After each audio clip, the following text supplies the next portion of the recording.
আসসালামু আলাইকুম। এটিএন বাংলা সংবাদে সবাইকে স্বাগত জানাচ্ছি সীমা খান।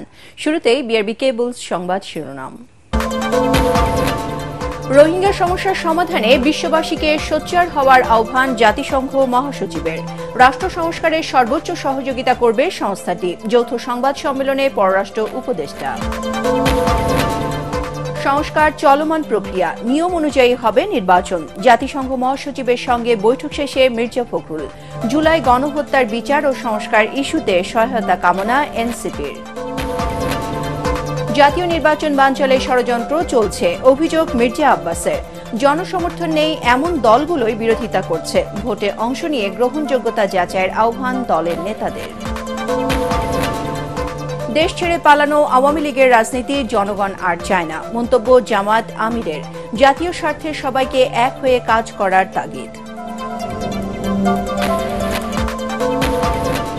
এবং নারী নিপীড়নের ঘটনা গণমাধ্যমে যতটুকু প্রকাশ পায় বাস্তবে ঘটে অনেক বেশি। DMP commissioner. গণপরিবহনে যৌন হয়রানি রোধে মোবাইল অ্যাপের উদ্বোধন। শুনছিলেন বিআরবি কেবল সংবাদ শিরোনাম। এবারে আসছি বিস্তারিত সংবাদে। রোহিঙ্গা সমস্যার সমাধানে আন্তর্জাতিক সম্প্রদায়কে আরও সোচ্চার হবার আহ্বান জানিয়েছেন জাতিসংঘ মহাসচিব অ্যান্টোনিও গুতেরেস। হোটেল ইন্টারকন্টিনেন্টালে এক যৌথ সংবাদ সম্মেলনে তিনি এ আহ্বান জানান। জাতিসংঘ মহাসচিব বলেন, রোহিঙ্গাদের জন্য বাংলাদেশ সামাজিক ও অর্থনৈতিকভাবে ক্ষতিগ্রস্ত হচ্ছে। এই ক্ষতি পুষিয়ে নিতে আরও অর্থ সহায়তা প্রয়োজন। এ সময় পররাষ্ট্র উপদেষ্টা তৌহিদ হোসেন বলেন, বাংলাদেশে চলমান সংস্কারে সব ধরনের সহযোগিতায় জাতিসংঘ প্রতিশ্রুতিবদ্ধ। আরও জানাচ্ছেন ইয়াসিন রানা। 4 দিনের সফরে বৃহস্পতিবার ঢাকায় আসেন জাতিসংঘের মহাসচিব অ্যান্টোনিও গুতেরেস। সফরে রোহিঙ্গা শরণার্থী শিবির পরিদর্শন, জাতীয় ঐকমত্য কমিশন, সংস্কার কমিশন, রাজনৈতিক দল, যুব সমাজ ও নাগরিক প্রতিনিধিদের সাথে বৈঠক করেন অ্যান্টোনিও গুতেরেস। এরপর এক যৌথ সংবাদ সম্মেলন করেন জাতিসংঘ মহাসচিব এবং পররাষ্ট্র উপদেষ্টা তৌহিদ হোসেন। এ সময় পররাষ্ট্র উপদেষ্টা বলেন, সম্মানের সাথে রোহিঙ্গারা তাদের দেশে ফিরে যাবে এমনটাই চায় বাংলাদেশ। সেজন্য মিয়ানমার ও আরাকান আর্মি উভয়ের সাথে যোগাযোগ করছে Dhaka. Press on the Myanmar authorities. I am not saying only the authority, because there are new realities on the borders. We know that. Let us not go details into it. So we have to convince all of them and put appropriate pressure. চলমান সংস্কারে জাতিসংঘ বাংলাদেশের পাশে থাকার প্রতিশ্রুতি দিয়েছে বলেও জানান তৌহিদ Hossain. He appreciated the complexities of the reform process for a free and fair election and a real transformation of the country. He promised the UN's total commitment to the reform process under the leadership of Honorable Chief Advisor and said he will do whatever he can. এ সময় জাতিসংঘের মহাসচিব Antonio Guterres বলেন, সহিংসতা বন্ধ করার পাশাপাশি মিয়ানমারের সাথে সংলাপের বিষয়েও কাজ চলছে। রোহিঙ্গা প্রত্যাবাসনে মিয়ানমারের ওপর নিষেধাজ্ঞা দেওয়া যাবে না জানিয়ে তিনি বলেন, প্রতিবেশী দেশগুলোকে সেজন্য চাপ দিতে হবে। Creating the mechanisms of dialogue leading to a true democratic solution in Myanmar that would naturally facilitate the return of the Rohingya refugees. At the same time, we need to intensify the humanitarian aid inside Myanmar. রোহিঙ্গাদের কারণে বাংলাদেশের ক্ষতি হচ্ছে জানিয়ে এই সমস্যার সমাধানে আন্তর্জাতিক সম্প্রদায়কে সোচ্চার হওয়ার তাগিদ দেন তিনি। We are facing the dramatic risk of having only 40% in 2025 of the resources available for humanitarian aid in 2024. People would suffer and people would die. I strongly appeal to the international community to allow us to avoid this tragedy. বাংলাদেশের চলমান সংস্কারে জাতিসংঘের সহযোগিতার কথাও জানান Guterres. The country undergoes important reforms and transitions. I want to assure you that the UN stands ready to assist in fostering peace, national dialogue, trust and healing. সফর শেষে রোববার ঢাকা ছেড়ে যাওয়ার কথা রয়েছে জাতিসংঘ মহাসচিবের। এর আগে 2018 সালে বাংলাদেশ সফরে এসেছিলেন জাতিসংঘের মহাসচিব Antonio Guterres. Yasin Rana, ATN Bangla, Dhaka. সংস্কার শেষ করে দ্রুত জাতীয় নির্বাচন আয়োজন করায় দেশের জন্য মঙ্গলজনক বলে মনে করেন বিএনপি মহাসচিব মির্জা ফখরুল ইসলাম আলমগীর। জাতিসংঘ মহাসচিবের সাথে বৈঠক শেষে তিনি আরও বলেন, নির্বাচন ও সংস্কার দেশের অভ্যন্তরীণ বিষয়। এদিকে অ্যান্টোনিও গুতেরেসের বৈঠকে জুলাই গণহত্যার বিচার ও রাষ্ট্র সংস্কারে জাতিসংঘের সহায়তা চেয়েছে জাতীয় নাগরিক পার্টি। অন্যদিকে শেখ হাসিনা ও তার দোসরদের দেশে ফিরিয়ে এনে বিচার করতে সহযোগিতা চেয়েছে বৈষম্য বিরোধী ছাত্র আন্দোলন। শারফুল আলমের রিপোর্ট। বাংলাদেশ সফরের তৃতীয় দিনে রাজনৈতিক দলের প্রতিনিধিদের সাথে বৈঠক করেন জাতিসংঘের মহাসচিব অ্যান্টোনিও গুতেরেস। বৈঠকে অংশ নেন বিএনপি, জামায়াত, এনসিপি, নাগরিক ঐক্য, গণসংহতি, সিপিবি সহ অন্যান্য রাজনৈতিক দলের প্রতিনিধিরা। হোটেল ইন্টারকন্টিনেন্টালে ঘণ্টাব্যাপী বৈঠক শেষে গণমাধ্যমের সাথে কথা বলেন রাজনৈতিক দলের নেতারা। পরিবর্তিত পরিস্থিতিতে চলমান সংস্কার প্রক্রিয়া নিয়ে তারা কথা বলেন জাতিসংঘ মহাসচিবের সাথে। সংস্কার তো অবশ্যই করতে, আমরা তো সংস্কারের কথা সবার আগে বলেছি, সেই সংস্কারটা অবশ্যই করতে হবে, কিন্তু সেই সংস্কারটা যত দ্রুত করা যায়, আমরা যেটা বলেছি আমরা মূলত যে নির্বাচন কেন্দ্রিক যে বিষয়গুলো আছে সেগুলো করে ফেলা এবং তার দ্রুত ইলেকশন করা এবং একটা পার্লামেন্টের মাধ্যমে বাকি বিষয়গুলোকে আপনার করতে হবে। এটা একটা চলমান প্রক্রিয়া। নতুন বাংলাদেশের গণতন্ত্র প্রতিষ্ঠা, জুলাই গণহত্যা ও রাষ্ট্র সংস্কার ইস্যুতে দলীয় অবস্থান তুলে ধরে জাতীয় নাগরিক পার্টি এনসিপি। অন্যদিকে নির্বাচন ইস্যুতে জাতীয় ঐক্যের তাগিদ দেন জামায়াত নেতারা। মৌলিক সংস্কারের ভিত্তি এই সরকারের সময়ই তৈরি করতে হবে এবং সকল রাজনৈতিক দল মিলে যে একটা ঐক্যমত পোষণ করতে হবে, যেটা জুলাই সনদের কথা বলা হচ্ছে, সেই জুলাই সনদে স্বাক্ষরের মাধ্যমে আমাদের জনগণের কাছে আমাদের যে কমিটমেন্ট সংস্কারের যে ধারাবাহিকতা সেটার বাস্তবায়নের জন্য আমরা জুলাই সনদে তার দ্রুত বাস্তবায়নের কথা বলেছি। বাংলাদেশের স্থানীয় রাজনৈতিক দলগুলোর সাথে বসেছেন, সেখানে আমরা সংস্কারের ব্যাপারে কথা বলেছি, একটা ফেয়ার নির্বাচনের ব্যাপারে আমরা কথা বলেছি। পরে তরুণ প্রতিনিধি ও জলবায়ু নিয়ে বিভিন্ন শ্রেণী পেশার প্রতিনিধিদের সাথে আলোচনায় বসেন জাতিসংঘ মহাসচিব অ্যান্টোনিও গুতেরেস। মোস্টলি আমাদের পক্ষ থেকে যেটা এমফেসাইজ করেছিলেন সেটা হচ্ছে শেখ হাসিনা এবং তার দোসরদের বিচার, এবং তিনি হচ্ছেন যেটা বললেন যে যেহেতু ইউএন এটা অনেকগুলো দেশের সমন্বয়ে তৈরি এবং বাংলাদেশ যেহেতু আইসিসি সদস্য, এখানে যারা স্টেক হোল্ডার আছে তাদেরও অপিনিয়নের বিষয়, সেটা আসলে এখানে অ্যান্টোনিও গুতেরেস বলেছে এবং এটা নিয়ে অনেকক্ষণ আমাদের কথা হয়েছিল। জুলাই সনদ চূড়ান্ত হলে রাজনৈতিক মত পার্থক্য কেটে যাবে বলেও জানান বৈঠকে অংশ নিয়ে তরুণ প্রতিনিধিরা। শারফুল আলম, এটিএন বাংলা, ঢাকা। সংস্কার ও যে কোনো সংকটকালীন সময়ে বাংলাদেশকে সব ধরনের সহযোগিতা করবে জাতিসংঘ। সকালে রাজধানীতে সংস্থাটির নতুন ভবন পরিদর্শনের সময় আবারও এই আশ্বাস দেন জাতিসংঘ মহাসচিব অ্যান্টোনিও গুতেরেস। বলেন, রোহিঙ্গা সংকট নিরসনে প্রয়োজনীয় ব্যবস্থা নিতে প্রতিশ্রুতিবদ্ধ তিনি। বিস্তারিত জানাচ্ছেন ইকরামুল হক সায়েম। সফরের তৃতীয় দিনে সকালে ঢাকায় জাতিসংঘের নতুন ভবন পরিদর্শন করেন সংস্থাটির মহাসচিব অ্যান্টোনিও গুতেরেস। বৈঠক করেন কার্যালয়ের কর্মকর্তাদের সঙ্গে। সেখানে বাংলাদেশ জাতিসংঘের সম্পর্কের 50 বছর পূর্তি উপলক্ষে আয়োজিত আলোকচিত্র প্রদর্শনী ঘুরে দেখেন তিনি। জাতিসংঘের পতাকা উত্তোলন অনুষ্ঠানেও অংশ নেন গুতেরেস। তার সফরে সুন্দর আতিথেয়তা ও অভ্যর্থনার জন্য বাংলাদেশের সরকার ও জনগণের প্রতি কৃতজ্ঞতা জানান জাতিসংঘ মহাসচিব। বাংলাদেশ জটিল ও গুরুত্বপূর্ণ সময় পার করছে উল্লেখ করে সব ধরনের সহযোগিতার আশ্বাস দেন গুতেরেস।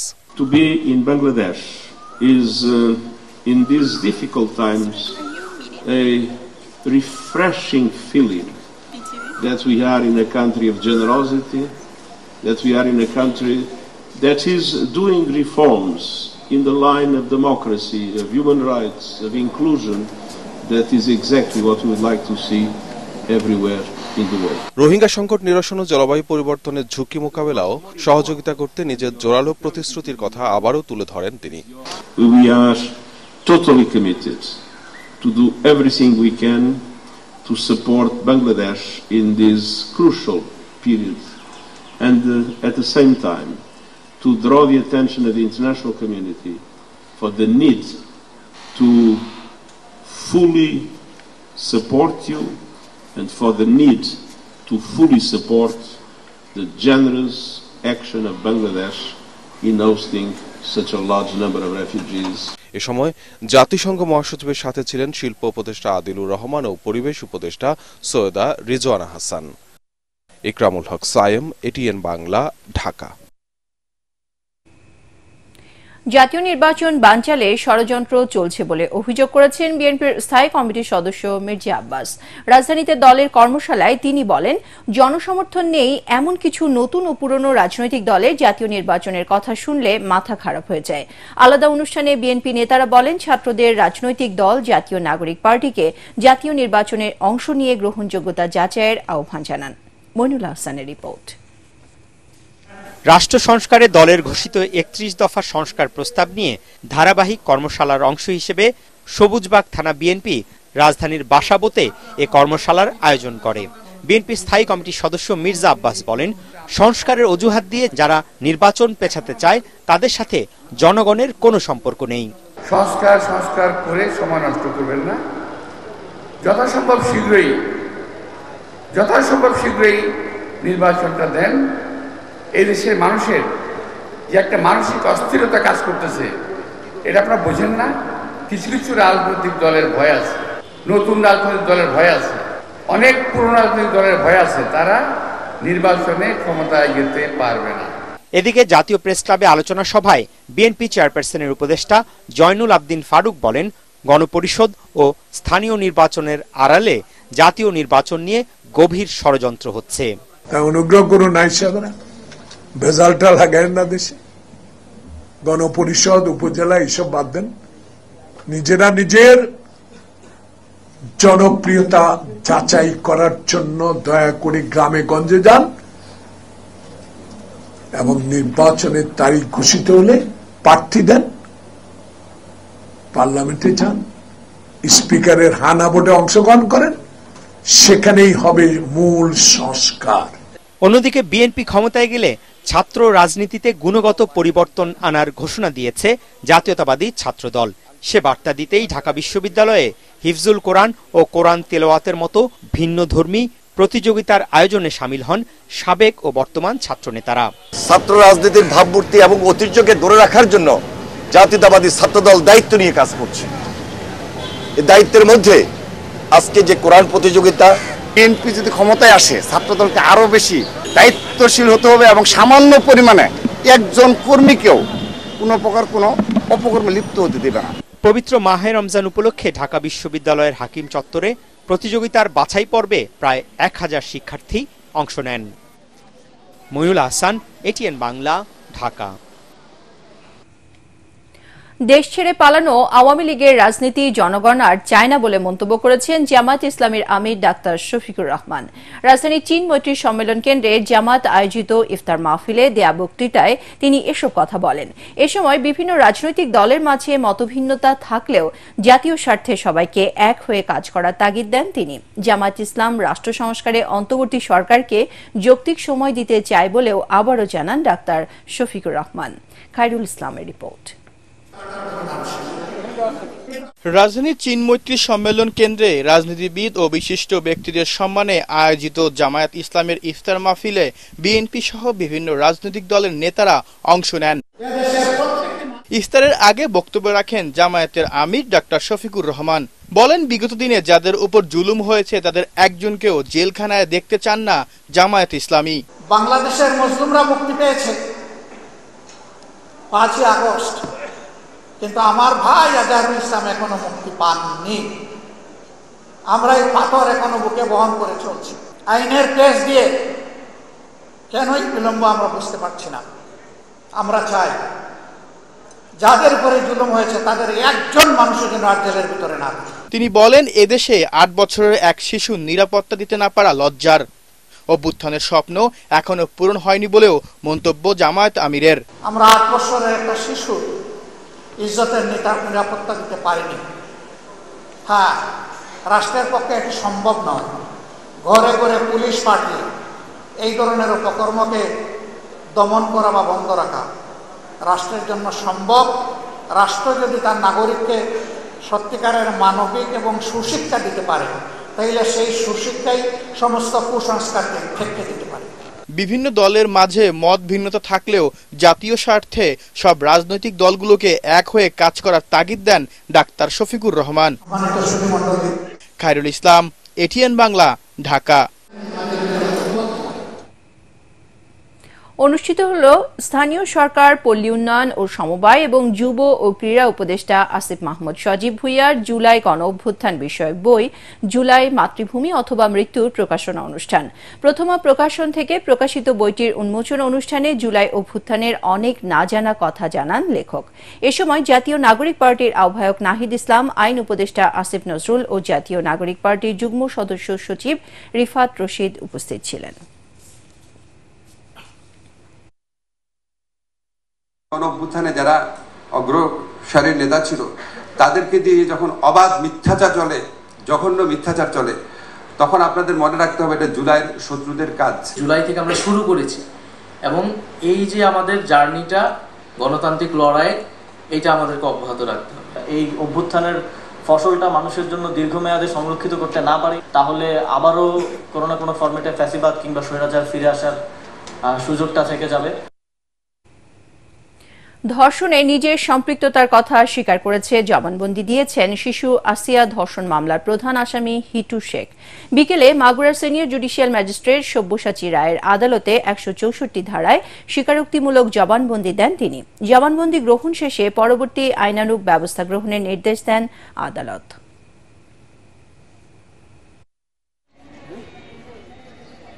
মাগুরার শিশু আসিয়া ধর্ষণ মামলার তদন্ত চলছে। নিরাপত্তার স্বার্থে আসামিদের মুভমেন্টের ব্যাপারে আমরা কোনো তথ্য দিতে পারছি না। নারীর প্রতি সহিংসতা ও নির্যাতনের ঘটনা গণমাধ্যমে যতটুকু প্রকাশিত হয় সারা দেশে তার থেকে অনেক বেশি সংঘটিত হয় বলে মন্তব্য করেছেন ডিএমপি কমিশনার শেখ মোহাম্মদ সাজ্জাদ আলী। তিনি বলেন, লোকলজ্জার ভয়ে অভিভাবকরা নারী নির্যাতন ও ধর্ষণের ঘটনা গোপন রাখতে চায়। গণপরিবহনে ইপটিজিং বা যৌন নিপীড়নের তাৎক্ষণিক সহায়তা দেওয়ার লক্ষ্যে মোবাইল অ্যাপের উদ্বোধনী অনুষ্ঠানে তিনি এসব কথা বলেন। বিস্তারিত জানাচ্ছেন সৈয়দ রিয়াজ। সারা দেশে নারী নির্যাতন ও ধর্ষণের ঘটনা যখন মানুষকে আতঙ্কিত করে তুলেছে, ঠিক সেই সময় রাজধানীর ডেইলি স্টার ভবনের একটি মিলনায়তনে টেলিভিশন সংবাদকর্মীদের সংগঠন ব্রডকাস্ট জার্নালিস্ট সেন্টার বিজেসি ও সুইস বাংলাদেশ ফাউন্ডেশন যৌথভাবে হেল্প নামে একটি অ্যাপ ভিত্তিক পরিষেবা উদ্বোধন করল। হ্যারাসমেন্ট এলিমিনেশন লিটারেসি প্রোগ্রাম হেল্পের মাধ্যমে যে কোনো পাবলিক ট্রান্সপোর্টে চলাচলের সময় নারীরা তাদের সাথে ঘটে যাওয়া যৌন নিপীড়নমূলক ঘটনার আইনি সহায়তা চাইতে পারবেন। অ্যাপসের মাধ্যমেও যদি আমার থানায় রিপোর্ট হয়ে যায়, we consider this is FIR. এর পরবর্তী স্টেপে যদি যখনই অ্যাকশনের প্রয়োজন হবে, বেসড অন দিস আমরা মামলা শুরু করব, যে দিস ইজ এফআইআর, ওইটা থেকেই আমরা শুরু করতে পারি। আমাদের কোনো আইনগত বাধা নেই। উদ্বোধনী অনুষ্ঠানে পুলিশ কমিশনার আরও বলেন, ধর্ষণ সহ নারী ও শিশু নির্যাতন প্রতিরোধে পুলিশ কঠোর অবস্থান নিয়েছে। কমিউনিটি রিঅ্যাকশনের কথা ভেবে, কন্যা শিশুর মানসিক বিষয়টিকে ভেবে ওনারাই পিতামাতাও এইসব ঘটনাকে লুকায়। এরূপ ঘটনার সংখ্যা বহু জিনিস ভিকটিম হচ্ছেন, উনি নিজেই ঘটনাটাকে আর প্রকাশ করেন না। নারী নির্যাতন প্রতিরোধে হেল্প নামের এই অ্যাপসটি প্রথম পর্যায়ে রাজধানীর বসিলা থেকে সায়দাবাদ পর্যন্ত চালু হলেও পর্যায়ক্রমে সারা দেশের নির্যাতিত নারীরা এটি ব্যবহার করে আইনি সেবা নিতে পারবেন। সৈয়দ রিয়াজ, এটিএন বাংলা, ঢাকা। 2.5 ঘণ্টায় শেষ দেশের পশ্চিমাঞ্চলের 25 মার্চের ঈদ যাত্রা ট্রেনের 14,465 অগ্রিম টিকিট। আর দুপুর থেকে অনলাইনে বিক্রি শুরু হয় দেশের পূর্বাঞ্চলের অগ্রিম টিকিট। এবার ঈদ যাত্রায় টিকিট কালোবাজারি রোধে সর্বোচ্চ ব্যবস্থা নেওয়া হয়েছে বলে জানিয়েছে রেলওয়ে কর্তৃপক্ষ। এদিকে নানা অনিয়ম, অভিযোগ ও ভোগান্তির কথা জানান রেলপথে যাত্রীরা। খায়রুল ইসলামের আরেকটি রিপোর্ট। কমলাপুর রেলওয়ে স্টেশনে এখন আর নেই যাত্রীদের টিকিট কাটার চিরচেনা ভিড় ও দীর্ঘ লাইন। যাত্রীরা এখন ঘরে বসেই অনলাইনে কাটছে ট্রেনের টিকিট। তবে এ নিয়েও রয়েছে যাত্রীদের নানা অভিযোগ। ঈদ উল ফিতরের অগ্রিম টিকিট কাটার জন্য তাদের পোহাতে হয় ভোগান্তি। টিকিট প্রত্যাশীদের অভিযোগ, অনলাইনে ঢোকার কয়েক মিনিটের মধ্যেই উধাও ট্রেনের সকল টিকিট। প্রতি বছর টিকিটের জন্য এমন হাহাকার এবং ভোগান্তি কিছুতেই মেনে নিতে পারছেন না তারা। রেল কর্তৃপক্ষের অসাধু কতিপয় কর্মকর্তা ও কর্মচারী এই কালোবাজারের সাথে জড়িত অভিযোগও যাত্রীদের। অনলাইনের সুবিধা কই, অনলাইনে ঢুকছি কিন্তু পাওয়া যায় না, তো এর আগে অনেক চেষ্টা করছি। আগে আপনার মনে করেন যে এত স্পিডে তো টিকিট শেষ হয় নাই, আর এখন যে স্পিডে শেষ হয়ে গেছে সব ট্রেনের টিকিট শূন্য। হাওড় এবং মোহনগঞ্জ এক্সপ্রেস ওই দুইটার টিকিট মূলত ওইটা গার্ডেরা কাইটে ফেলা, প্ল্যানিং করে কাইটে ফেলা পূর্ব থেকে। আবার এই টিকিটের জন্য আমি ফোন করি, তখন গার্ডদের কাছে পাওয়া যাবে। এবার কোনো ভোগান্তি ছাড়াই নির্বিঘ্নে যাত্রীরা বাড়ি ফিরতে পারবেন বলে জানায় রেলওয়ে কর্তৃপক্ষ। নিরাপত্তার ক্ষেত্রে আমাদের আরএনবি, জিআরপি এবং এপিবিএন, র্যাব এবং এনএসএ সব ধরনের নিরাপত্তার ব্যবস্থা স্টেশনে থাকবে এবং ওনাদের সাথে আমাদের ঊর্ধ্বতন কর্তৃপক্ষের কথা হয়েছে, ওনারা সার্বিক নিরাপত্তা জোরদার রাখবে। কালোবাজারি বন্ধে সব ধরনের ব্যবস্থা নেওয়া হয়েছে বলেও জানিয়েছেন রেলওয়ের এই কর্মকর্তা। এখন এনআইডি, আপনার এনআইডি এবং আপনার এনআইডি, আপনার মোবাইল নাম্বার আপনার এনআইডি দিয়া রেজিস্ট্রেশন করা থাকতে হবে এবং আপনার নিজস্ব মোবাইলে ওটিপি যাচ্ছে। সেক্ষেত্রে কালোবাজারির কোনো সুযোগ আছে বলে আমি মনে করতেছি না। এরপরে অন্য কোনো স্টেশনে কোথাও কি কোনো রকমের সুযোগ থাকার কোনো কারণে আমি দেখি না। আর আপনারা যেটা বলতেছেন সেই বিষয়ে আমার কোনো এই বিষয়ে কোনো ধারণা নেই। এদিকে কোনো প্রকার ভোগান্তি ছাড়াই অগ্রিম টিকিট ক্রয় করে ঘরে ফিরছেন সড়ক পথের যাত্রীরা। খায়রুল ইসলাম, এটিএন বাংলা, ঢাকা। জুলাই বিপ্লব, শাপলা চত্বর ও পিলখানা হত্যাকাণ্ডের বিচার, গণহত্যাকারী আওয়ামী লীগকে নিষিদ্ধকরণ এবং ধর্ষকদের বিরুদ্ধে দ্রুত বিচার ট্রাইব্যুনাল গঠনের দাবিতে শাহবাগ থেকে শহীদ মিনার পর্যন্ত পদযাত্রা করেছে ইনকিলাব মঞ্চ। সেখানে অবস্থান নেওয়ার কথা ছিল গণজাগরণ মঞ্চের সংগঠক লাকি আক্তার এবং তাদের সমমনাদের। তবে শাহবাগ থানার সামনে ইনকিলাব মঞ্চের মিছিল আটকে দেয় পুলিশ। রমনা জোনের ডিসি জানান, দুপক্ষের মুখোমুখি সংঘর্ষ যাতে না হয় তাই কোনো প্রকার মিছিল নিয়ে কাউকে শহীদ মিনারে যেতে দেওয়া হবে না। পরে তারা শাহবাগের জাতীয় জাদুঘরের সামনেই প্রতিবাদী সমাবেশ করে। এদিকে একই দাবিতে ঢাকা বিশ্ববিদ্যালয়ের রাজু ভাস্কর্যের পাদদেশে অবস্থান নেয় সচেতন শাপলা ব্যানারে একটি পক্ষ। গত 15 বছরের জুলুম ও বিচার বহির্ভূত হত্যাকাণ্ডের বিচার দাবি করেন তারা। আহসানিয়া মিশন প্রতিষ্ঠার 90 বছর পূর্তি উপলক্ষে সাতক্ষীরা নলতা কেন্দ্রীয় আহসানিয়া মিশন প্রাঙ্গণে বিশেষ সম্মেলন অনুষ্ঠিত হয়েছে। এর উদ্বোধন করেন মিশন প্রতিষ্ঠাতা খান বাহাদুর আহসানুল্লাহ দরবার শরীফের খাদেম মৌলভী আব্দুর রাজ্জাক। আলোচনায় অংশ নেন কেন্দ্রীয় মিশনের যুগ্ম সম্পাদক ডাক্তার নজরুল ইসলাম, চৌধুরী আমজাদ হোসেন ও খান বাহাদুর আহসানুল্লাহ ইনস্টিটিউটের মহাপরিচালক AFM এনামুল হক। শতবর্ষের অভিমুখে আহসানিয়া মিশন এ প্রতিপাদ্যে সম্মেলনে কেন্দ্রীয় মিশনের কর্মকর্তা, দেশ বিদেশের শতাধিক শাখা মিশনের প্রতিনিধি এবং আহসানিয়া মিশন সংশ্লিষ্ট বিভিন্ন সুধীজন সহ প্রায় 1000 প্রতিনিধি উপস্থিত ছিলেন। এবারে আল রাফা ইসলামী ব্যাংক অর্থ সংবাদ।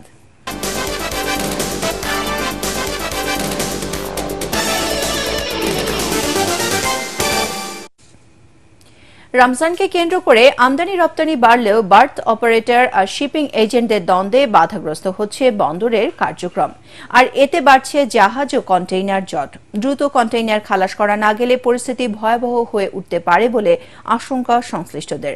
অন্যদিকে লাইটারেস জাহাজকে ভাসমান গুদাম বানিয়ে রমজানের বাজারে ভোগ্যপণ্যের কৃত্রিম সংকট সৃষ্টিকারীদের বিরুদ্ধে অভিযান পরিচালনা করছে চট্টগ্রাম বন্দর, নৌ অধিদপ্তর ও কোস্টগার্ড। চট্টগ্রাম থেকে আরো জানাচ্ছেন সৈয়দ তামিম মাহমুদ। বছরের শুরুতেই চট্টগ্রাম বন্দর দিয়ে আমদানি রপ্তানি বাড়লেও এবার রমজানে তা কমেছে। বার্থ অপারেটর আর শিপিং এজেন্টদের দ্বন্দ্বে অস্বস্তি বিরাজ করছে বন্দরে। তাদের দ্বন্দ্বে বন্দরে বাড়ছে কন্টেনারের চাপ, সেই সাথে বহির্নোঙরেও বাড়ছে জাহাজের ওয়েটিং টাইম। সেই সাথে ইঞ্জিন সংকটে জমছে ঢাকার কমলাপুর আইসিডিগামী কন্টেনারের সংখ্যাও। বন্দর ব্যবহারকারীরা বলছেন, দ্রুত দ্বন্দ্ব নিরসন করা না গেলে আমদানি করা পণ্য যথাসময়ে খালাস করা যাবে না, ফলে নেতিবাচক প্রভাব পড়বে অর্থনীতিতে। রমজানের মধ্যে কিন্তু একটা আপনার কাজের যে বিশাল পরিধি, যে চাপ থাকে, সেই চাপের উপরে যদি গোসলোটা যোগ হয় তাতে করে কিন্তু একটা বিশাল ভলিউম কিন্তু এখানে জমা হয়ে যাবে। এদিকে কন্টেইনার জট নিরসনে 10ই মার্চ থেকে 4 গুণ বাড়তি মাসুল আদায়ের পরিপত্র জারি করে চট্টগ্রাম বন্দর। তবে ব্যবহারকারীরা বলছে, এর সুফল যতটুকু পায় বন্দর তার চাইতে বেশি ক্ষতিগ্রস্ত হয় আমদানিকারকরা। আমরা চাই যে এখানে 4 দিন ফ্রি টাইমের মধ্যেই সবাই তাদের মালগুলো ডেলিভারি নিয়ে যায়, কাউকে কোনো রকম রেন্ট দিতে হয় না 4 দিনের মধ্যে মালামাল নিয়ে গেলে। অনেক সময় ডকুমেন্টের জটিলতার কারণে হোক, কাস্টমসের জটিলতার কারণে হোক বা বিভিন্ন জটিলতার কারণে হোক পণ্যগুলো নিতে পারে না, তাহলে কিন্তু যেমন 4 গুণ পেনাল্টি রেন্ট করার পরে যদি আমদানিকারকের পণ্য নিতে হয় তাতে আমদানিকারকের তাদের পণ্যের আপনার দাম বেড়ে যাবে। চট্টগ্রাম থেকে আগে 1800 লাইটারের জাহাজ পণ্য পরিবহন করলেও নানা কারণে এখন তা নেমে এসেছে অর্ধেকে। আবার অসাধু ব্যবসায়ীদের একটি চক্র দীর্ঘদিন ধরেই লাইটার জাহাজকে ভাসমান গুদাম হিসেবে ব্যবহার করে আসছে। এবার তাই এই চক্রকে ধরতে অভিযান নেমেছে চট্টগ্রাম বন্দর, নৌ অধিদপ্তর ও কোস্টগার্ড। বাংলাদেশ কোস্টগার্ডের আওতাধীন কোনো এলাকাতেই যাতে কেউ এই ধরনের ভাসমান গুদাম তৈরি করতে না পারে, বিশেষত লাইটার জাহাজগুলো যাতে খাদ্যপণ্য এবং ভোগ্যপণ্য নিয়ে যেতে পারে সেটা নিশ্চয়তা বিধান করছে। বন্দরের হিসেব বলছে গেল বৃহস্পতিবার চট্টগ্রাম বন্দরে কন্টেনার ছিল 29,478টি। একই সময়ে বেসরকারি অবডকগুলোতে ছিল 15,637 কন্টেনার। সৈয়দ তামিম মাহমুদ, এটিএন বাংলা, চট্টগ্রাম। এবারে আন্তর্জাতিক সংবাদ।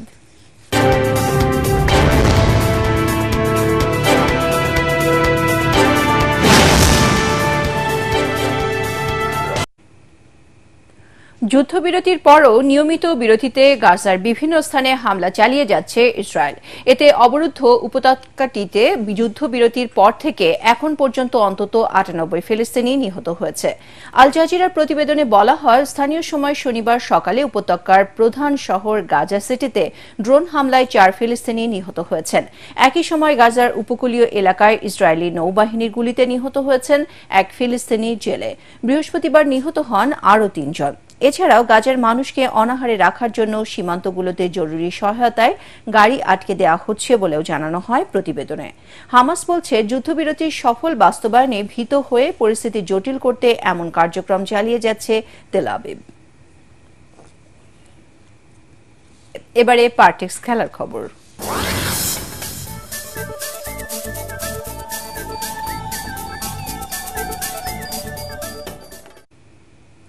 ঢাকা প্রিমিয়ার ক্রিকেটে পঞ্চম রাউন্ডের খেলায় লিজেন্ডস অব রূপগঞ্জকে 94 রানে, মোহামেডান ব্রাদার্স ইউনিয়নকে 80 রানে আবাহনী এবং প্রাইম ব্যাংক ক্রিকেট ক্লাবকে 94 রানে হারিয়েছে গাজী গ্রুপ ক্রিকেটার্স। মিরপুর শেরেবাংলা স্টেডিয়ামে প্রথমে ব্যাট করে তাওহিদ হৃদয়ের 66 রানে ভর করে 9 উইকেটে 253 রান সংগ্রহ করে মোহামেডান।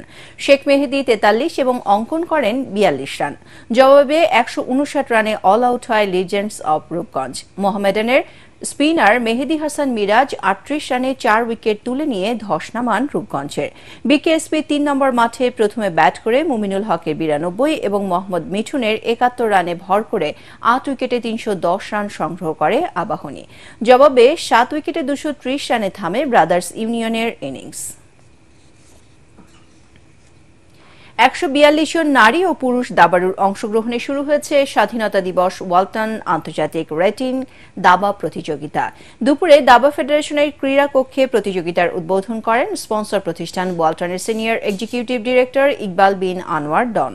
এ সময় দাবা ফেডারেশনের সাধারণ সম্পাদক ফিদে মাস্টার তৈয়বুর রহমান, যুগ্ম সম্পাদক লোকমান হোসেন মোল্লা লাভলু এবং আন্তর্জাতিক বিচারক হারুনার রশিদ উপস্থিত ছিলেন। 9 রাউন্ড সুইস লিগ পদ্ধতির খেলা শেষে বিজয়ীদের মোট 1.5 লাখ টাকা অর্থ পুরস্কার এবং ওয়ালটন সামগ্রী দেয়া হবে।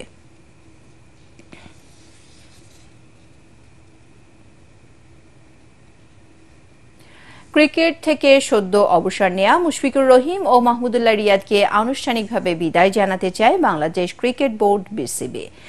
সামাজিক যোগাযোগ মাধ্যমে অবসর ঘোষণা প্রত্যাশিত নয় বলে জানিয়েছেন বিসিবির সভাপতি ফারুক আহমেদ। খেলোয়াড়, সংগঠক ও সাংবাদিকদের অংশগ্রহণে বাংলাদেশ ক্রিকেট বোর্ডের ইফতার মাহফিলে এসব কথা বলেন বিসিবি সভাপতি।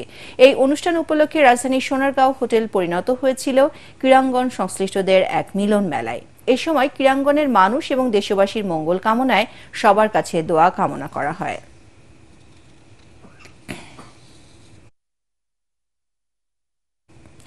সংবাদ শেষ করার আগে বিআরবি কেবল শিরোনামগুলো জানিয়ে দিচ্ছি আরও একবার। রোহিঙ্গা সমস্যার সমাধানে বিশ্ববাসীকে সোচ্চার হওয়ার আহ্বান জাতিসংঘ মহাসচিবের। রাষ্ট্র সংস্কারে সর্বোচ্চ সহযোগিতা করবে সংস্থাটি। যৌথ সংবাদ সম্মেলনে পররাষ্ট্র উপদেষ্টা। সংস্কার চলমান প্রক্রিয়া, নিয়ম অনুযায়ী হবে নির্বাচন। জাতিসংঘ মহাসচিবের সঙ্গে বৈঠক শেষে মির্জা ফখরুল। জুলাই গণহত্যার বিচার ও সংস্কার ইস্যুতে সহায়তা কামনা এনসিপির। জাতীয় নির্বাচন বানচালে ষড়যন্ত্র চলছে, অভিযোগ মির্জা আব্বাসের। জনসমর্থন নেই এমন দলগুলোই বিরোধিতা করছে। ভোটে অংশ নিয়ে গ্রহণযোগ্যতা যাচাইয়ের আহ্বান দলের নেতাদের। দেশ ছেড়ে পালানো আওয়ামী লীগের রাজনীতি জনগণ আর চায় না, মন্তব্য জামাত আমিরের। জাতীয় স্বার্থে সবাইকে এক হয়ে কাজ করার তাগিদ। এবং নারী নিপীড়নের ঘটনা গণমাধ্যমে যতটুকু প্রকাশ পায় বাস্তবে ঘটে অনেক বেশি। DMP commissioner. গণপরিবহনে যৌন হয়রানি রোধে মোবাইল অ্যাপের উদ্বোধন। পরবর্তী সংবাদ দেখার আমন্ত্রণ জানিয়ে এখনকার মতো শেষ করছি। এটিএন বাংলা সংবাদ ইউটিউবে দেখতে ব্রাউজ করুন youtube.com/ATN Bangla News। ধন্যবাদ সবাইকে।